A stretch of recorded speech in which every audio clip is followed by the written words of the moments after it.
welcome, and good morning. Welcome to the meeting place, a space where heart centered women gather to connect, share, and inspire one another to awaken their joy and live a fulfilled life. In today's episode, we're going to talk about those surprising pitfalls. And you say, why do I say pitfalls? Because they just sneak up on us. Sometimes we don't even see them until we fall into them. So, we're going to talk about those surprising pitfalls, can't even talk, that still your joy, that keep you from feeling joyful, and to help you overcome them, how you can overcome those surprising pitfalls. So join me on the journey to self-discovery, and let's connect and grow together.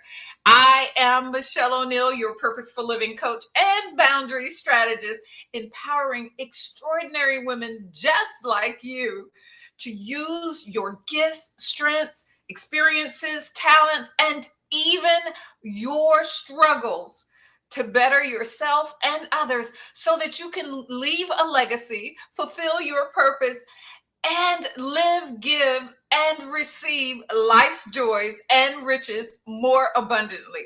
So, let's talk about those surprising pitfalls and mistakes that prevent us from finding happiness in our life. I like to think of it more as a joy stealer instead of a dream catcher. So don't put that joy stealer, that joy catcher in your home, because it's all about having that purposeful life. We want to So let me go into them. I'm just getting so ahead of myself. But one of the things I want to talk about is one of the first things we do is focus too much on external validation. We often seek the approval from others rather than from ourselves. We don't look at ourselves for that validation. We want other people's, our husband, our family, our friends, those in our job, our bosses, our boss's boss. We want them to notice everything we do and give us accolades, tell us that we've done a good job. And there's nothing in and of itself wrong with that.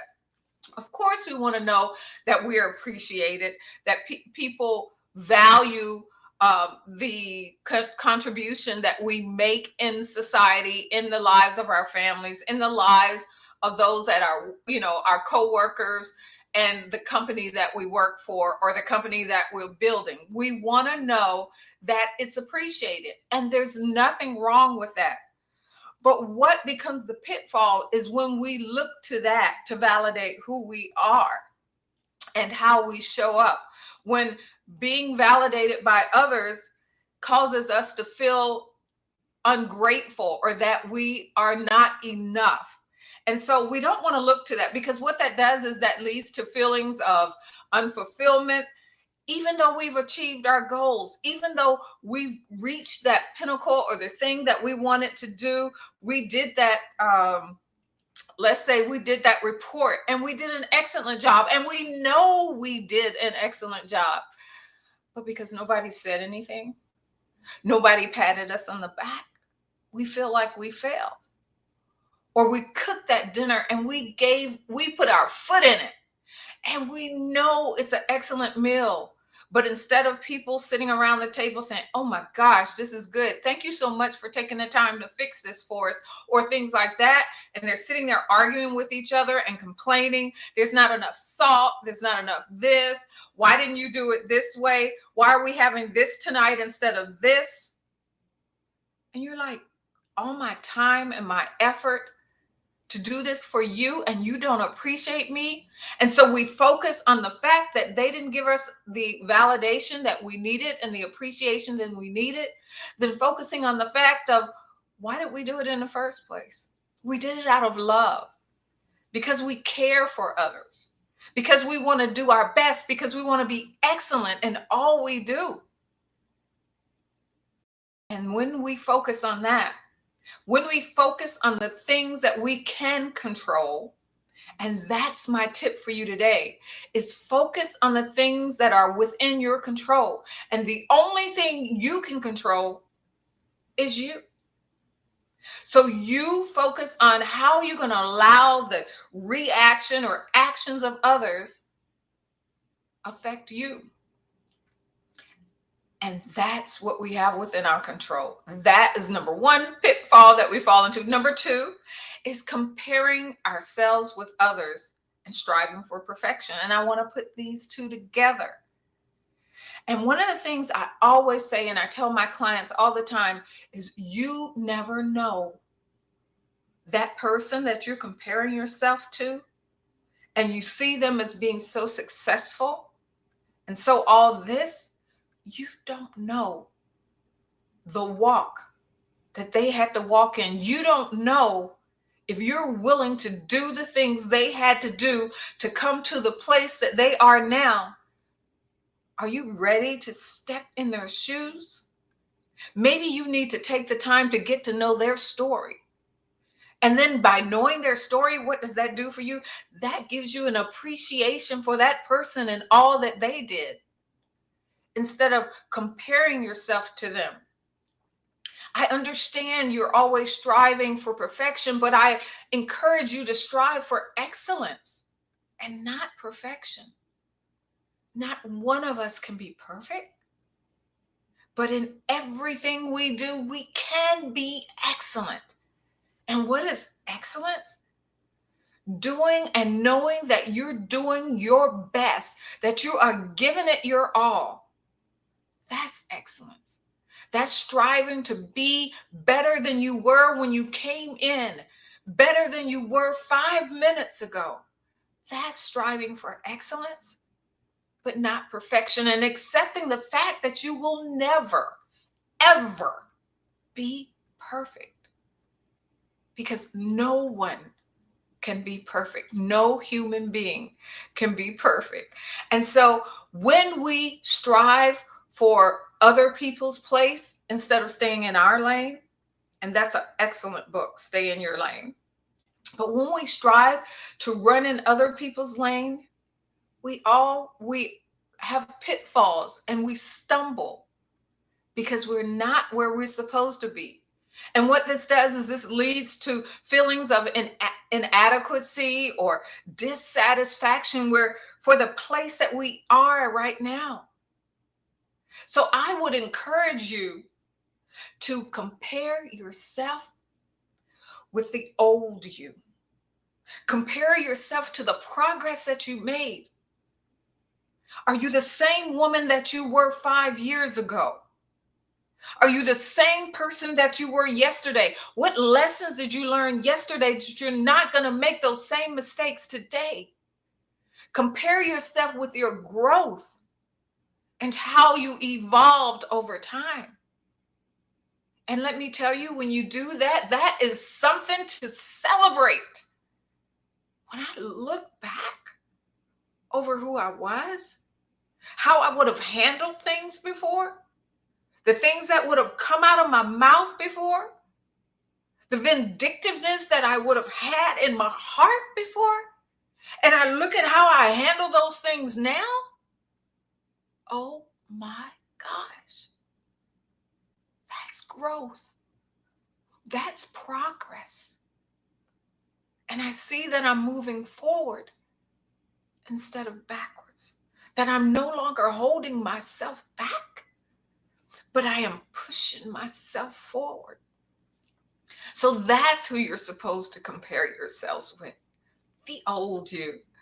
Also, overcommitting yourself and overworking, neglecting self-care.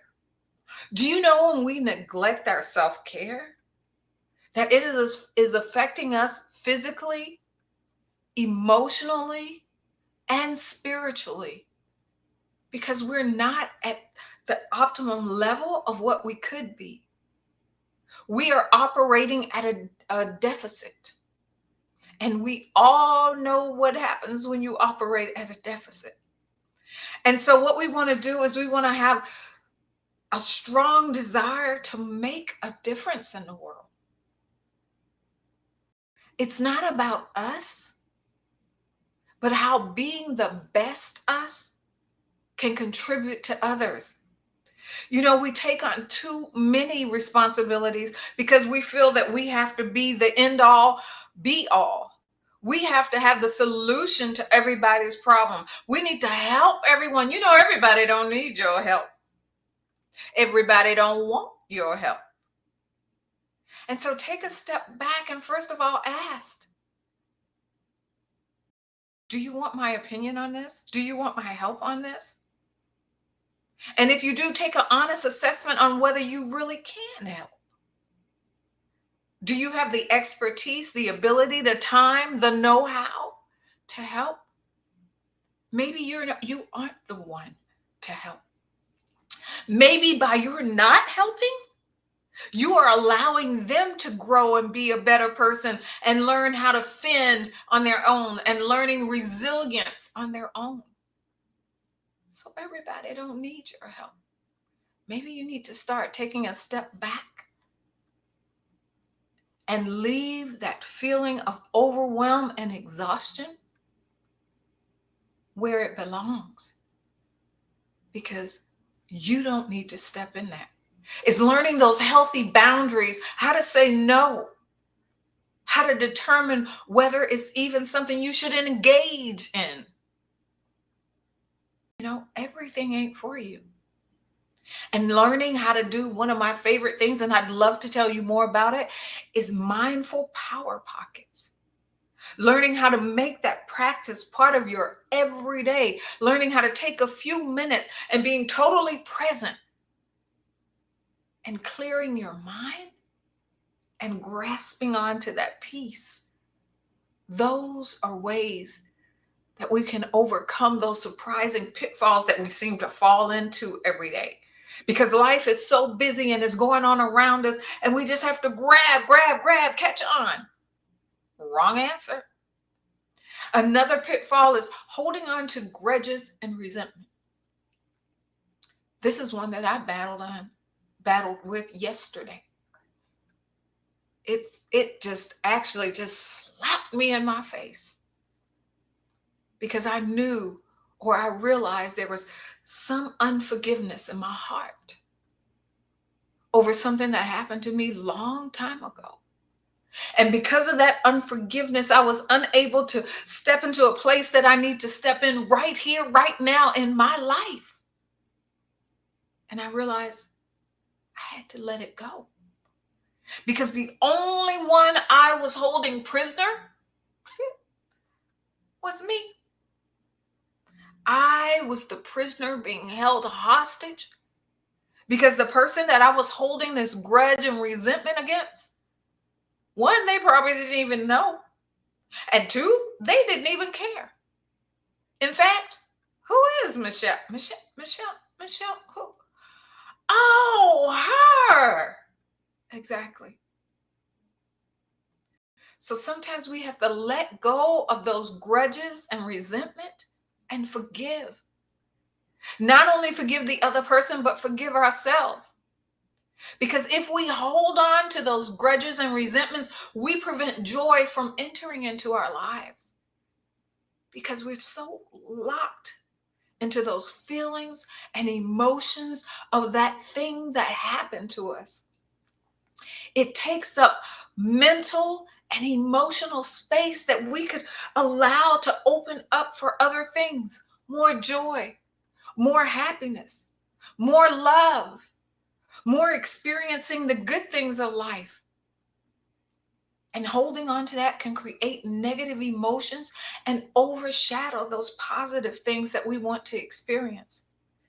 It prevents you from fully enjoying the experiences that life has for you.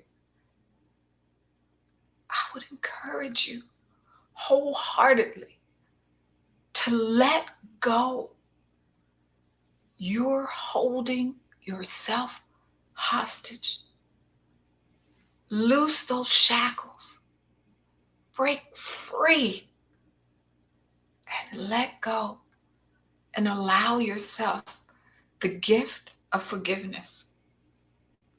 Another one of the pitfalls that we fall into is focusing on the negative. Oh, girl, this one is so easy. It is so easy to think about what you don't have, to think about what someone did to you, to think about what you're missing out on. FOMO instead of JOMO. What's missing rather than what's present right then is focusing on those negative missing things in your life. It's experiencing a lack of gratitude or actually ignoring gratitude, not allowing yourself to feast and fill up in that space of gratitude. Thank you. Thank you that I woke up this morning, that I have food on my table, that I have a bed to sleep in, that I have people that love me and that I love, that I'm alive. I have fingers, hands, toes, that I am walking upright, that I have a limp, but I'm walking, that my heart misses a beat every once in a while, but it's beating. Those are the things that we need to focus on instead of failing to appreciate the things that we do have in our lives. And all that does is feed a feeling of discontentment, and it blocks our joy. It's like this insurmountable, wall, brick wall. And we just need to break through of those things that are not allowing us to see the good that's in our life. You ever been around those people that all they do is talk about all the things that are negative in their life? Oh, she doesn't do this. He doesn't do that. I wish this. I wish that. Turn it around on them. Hey, the next time they get negative and say she doesn't do this, you know what? But she's here for you. He don't do that. You know what? But he does this. Start turning that around. If they're unable to turn it around themselves, help them in that process to turn things around. And as you start seeing things that you're turning around in their life, you start turning things around in your life. Because what it does is it makes it difficult to experience joy when you can't be grateful. Learn to practice gratitude and contentment in your life. That's my tip for you with this one. And that was the final one. I don't want to keep you long, but I hope that you walk away with something here to help you start building that life of fulfillment and joy. Having more joy in your life and not letting these surprising pitfalls, these things that we do naturally every day and don't even think about them because we just fall in them.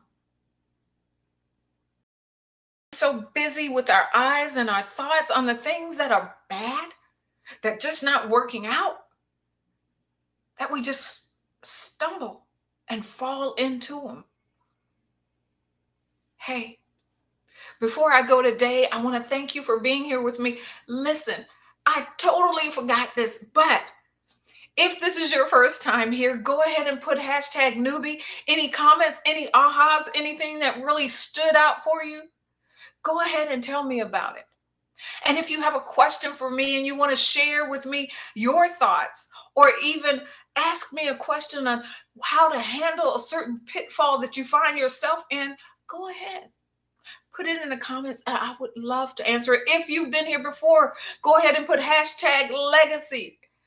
I am so glad that you showed up again. Did you have an aha today? Did something really touch your heart?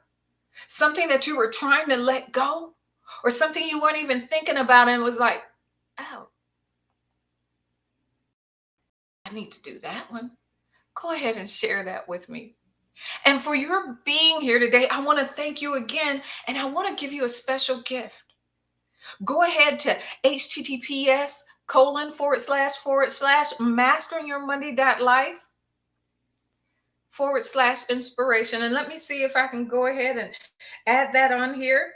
Absolutely not. But I will put it in the comments below or in the post information. But it's https://masteringyourmonday.life. It's all about life / inspiration, because I have 30 days of inspiration for you that will meet you every day in your inbox. Why? Because we deserve to be inspired and lifted up and given ways that we can make our days inspiring for ourselves and others every day.